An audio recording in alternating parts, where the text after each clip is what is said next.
Hi, it's me again with Corel Tips and Tricks, part 3 of this. We've already done the cut lines. And like I said before, if we would have made the cut lines a little less big. But I noticed on the graphic that this man is a little fuzzy. So let's look at this and see how we can defuzzy it up. Because it's kind of hard to tell on a white background, but let's do maybe a yellow background. Put a yellow box to the back of the page, and you can kind of see that fuzziness right there.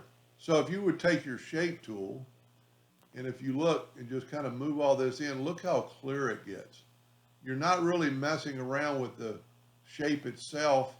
You know, you are, and you would want to do this prior to doing what we did a while ago with the, like that node, you could probably just delete. You still want some curve to it, so you could curve this back.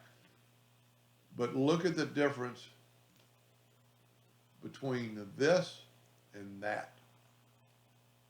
And the further in you go, probably the sharper it's going to look. So I would do this, after you did what I did in part 1 with,